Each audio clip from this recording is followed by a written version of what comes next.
7/6/2023 प्रातः मुरली। ओम शांति।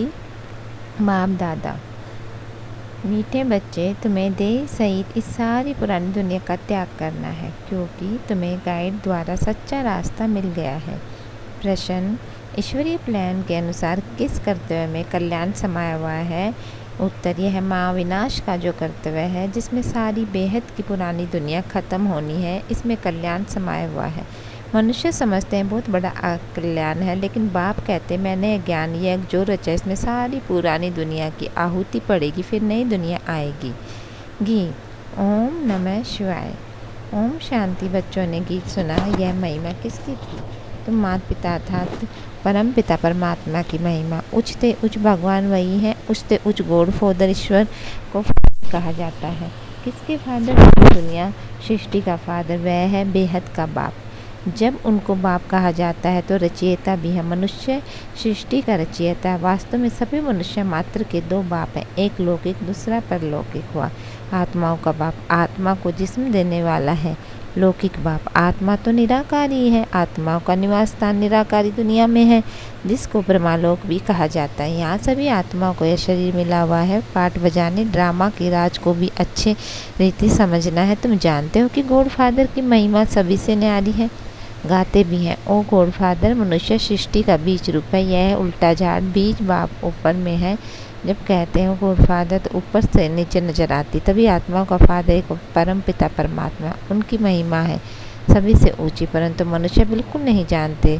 सभी आत्माओं का फादर वह निराकार बाप है। फिर साकार बाप प्रजापिता ब्रह्मा, जिसको आदि देव महावीर एडम भी कहते हैं, जिस द्वारा निराकार परम पिता परमात्मा मनुष्य सृष्टि रचते हैं। फादर को तो कहीं बेअंत कहा जाता है, जिसमें लौकिक फादर रचना रचते हैं। स्त्री को अडॉप्ट कर फिर उनसे बच्चे पैदा होते उसको फादर कहा जाता है। फादर को कभी सर्वव्यापी बेअंत नहीं कहेंगे। बाप से भी बच्चों को वर्षा मिलता, तो निराकार परम पिता परमात्मा सभी आत्माओं को बेहद का बाप यह समझना है।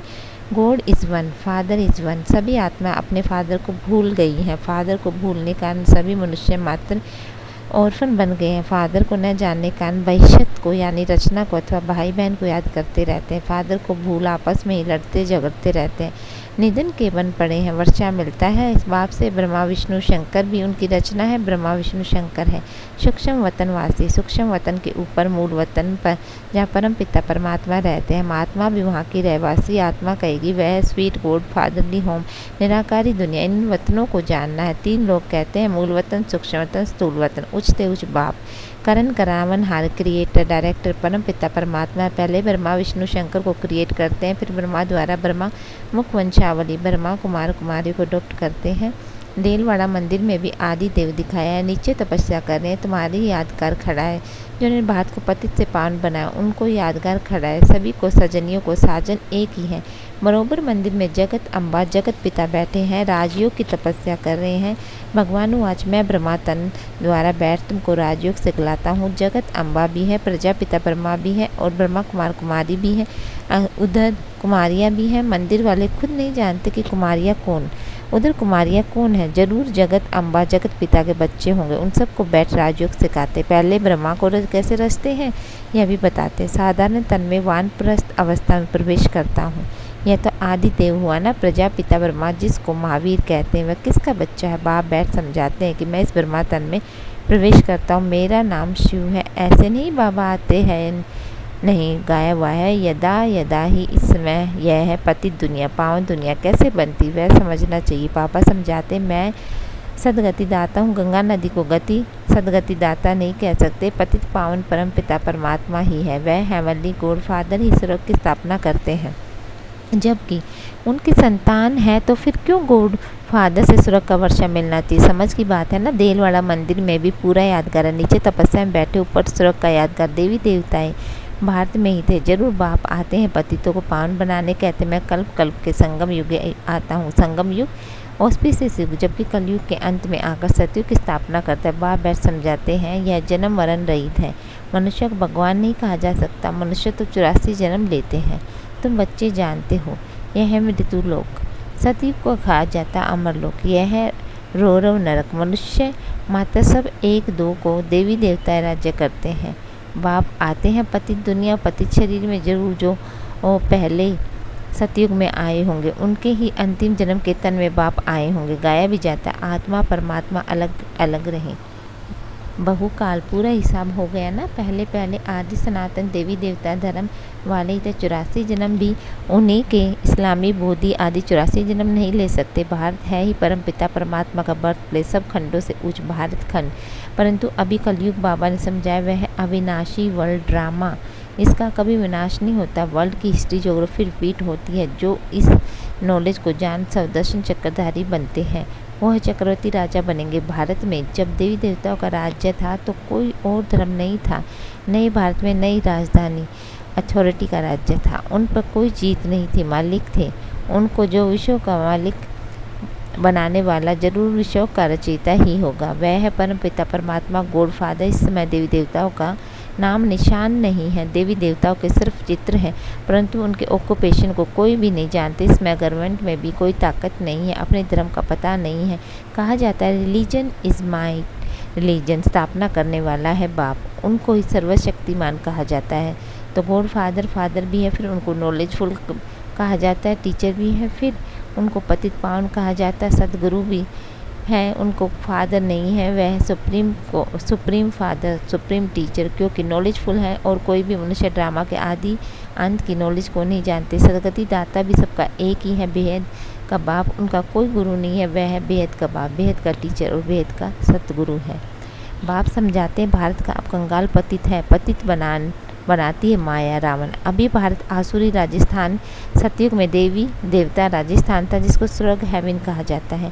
भारत उच्च से उच्च अविनाशी खंड है। अविनाशी बाप का यह बर्थ प्लेस है। भारत खंड कभी विनाश को नहीं पाएगा, सब खत्म हो जाएंगे। तो बाप का भी कुछ ड्रामा में पार्ट है, जो इस पतित पावन की स्थापना करते हैं। शंकर द्वारा अनेक धर्मों का विनाश। यह विनाश कोई अकल्याणकारी नहीं है, यह रुद्र ज्ञान यज्ञ जिसमें विनाश ज्वाला प्रज्वलित हुई है। निराकार परमपिता परमात्मा हूँ न मनुष्य ने फिर श्री कृष्ण का नाम डाल दिया।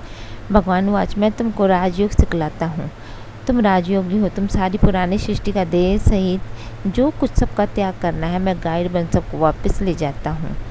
आधा कल्प भक्ति था रावण राज्य और आधा कल्प राम राज्य। यह समझाते हैं अभी बाप आत्माओं से बात करते हैं। समझाते बच्चे तुम्हारे यह है प्रवृत्ति मार्ग। भारत में प्योरिटी थी तो पीस प्रोस्पेरिटी भी नहीं है, सब रोगी दुखी हैं अभी।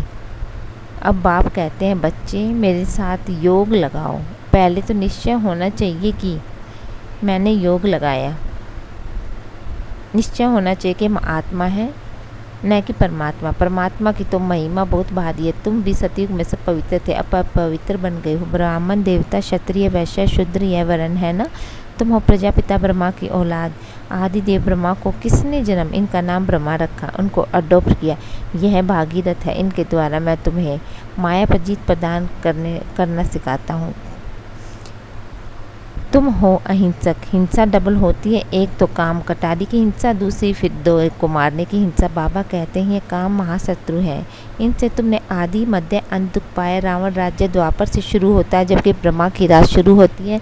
यह संगम युग ही सबसे ऊंचा है, सबसे कल्याणकारी है। पीछे तो नीचे उतरते जाते हैं। देवता क्षत्रिय, क्षत्रिय से वैश्य शूद्र वर्ण में आना है। जो ब्राह्मण धर्म के लोग हैं वही आकर ब्रह्मा कुमार कुमारियाँ बनेंगे। बाप समझाते भारत जीवन मुक्त था, अभी जीवन बंद है। बाबा आकर सेकंड में जीवन मुक्ति देते हैं। कल्प कल्प भेद सुख का वर्षा मिलता, मुक्ति जीवन मुक्ति का वर्षा। मनुष्य को दे न सके, पार ले जाने वाला एक ही है सदगुरु। तुम विश्व के रचिता बाप द्वारा विश्व के मालिक बन रहे हो। बाप कहते मैं तो निष्काम हूँ, ब्रह्मा द्वारा तुमको विश्व का मालिक बनाकर मैं वानप्रस्थ में बैठ जाता हूँ। गाया जाता है दुख में सिमरन सब करे, सुख में करे न कोई। अब सब भक्त एक भगवान को याद करते हैं, फिर सर्वव्यापी कह देते हैं। तो भक्त कैसे ठहरे, यह उल्टा ज्ञान है। बाप तो रचते हैं मुख वंशावली। तुम तो प्रजापिता ब्रह्मा की मुख वंशावली, वह ब्राह्मण है कुक वंशावली। वे जिस्मानी पंडे, तुम हो रूहानी पंडे। बाप सब आत्मा को कहते हैं अब तुम मुझ बाप को याद करो।